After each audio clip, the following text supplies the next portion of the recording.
ضربة مرمى. يسري بوزوك الجزاء، يوزع وبالراس ياسر ابراهيم. ياسر ابراهيم البديل لمحمود متولي، يمضي ولا يبالي، والكرة بمخالفة.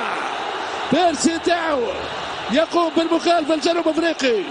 كرة خطيرة، زاروني تصديد، الكرة المطالبة بضربة جزاء، والحكم الليبي يقول لا والف لا. ترجع كرة نجوية،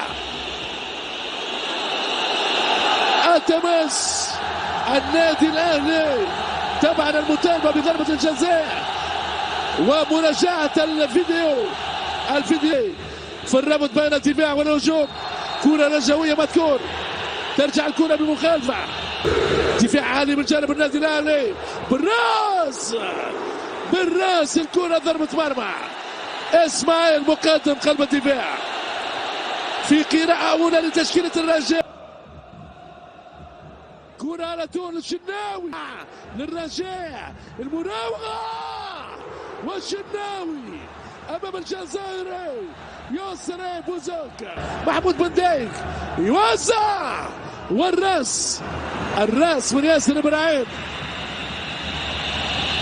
بعد 17 دقيقة لعب. الاهلي صامت في محمد الخامس، ما زال تعادل السلبي 0-0 بنت اليسري مرة أخرى بوزاك يعادل، والحكم الليبي يأتي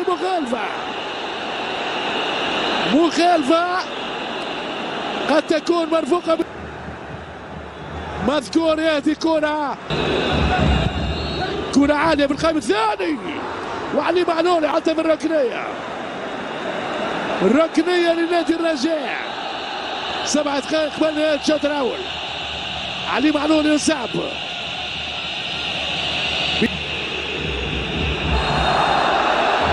تعود الكرة بمخالفة.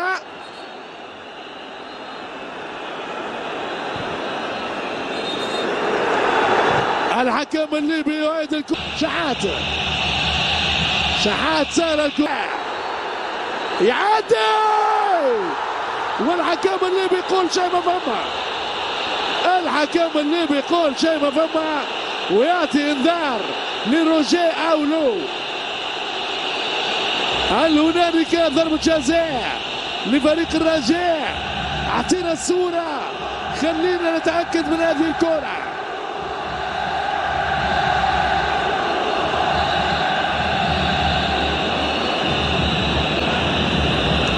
هذه الإعادة، هنالك احتكاك، يمشي رويدا يسري، زاد الكرة غريبة وعجيبة.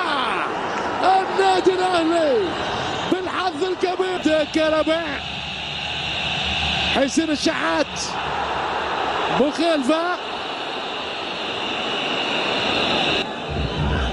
عالية، الكرة بالراس قناص محمد المكعازي امامنا، اختفى الكرة خطف. هذه كرة مغربية، تصدي لياسر ابراهيم ومخالفة لحمدي فتحي. كرة بالراس، الحكم يطلب اللعب. بن دايك، تصدي من محمد هاني، يعدي، تصويب بعيد، شحات، تصويب صاروخي من الشحات.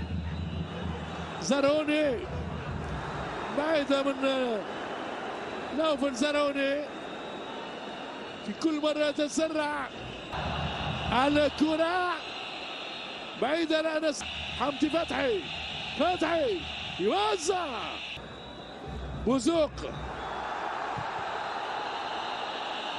حكم يطلب اللعب، يراوغ، يوزع، والحارس محمد شناوي، حارس الثاني بالراس.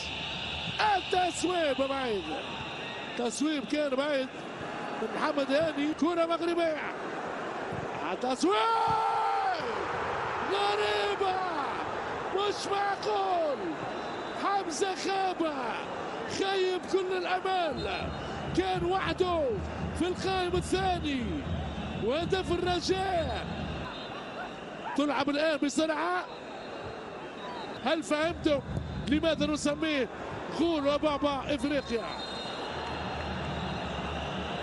الكرة بالدفاع المصري ضد محمد زريدة.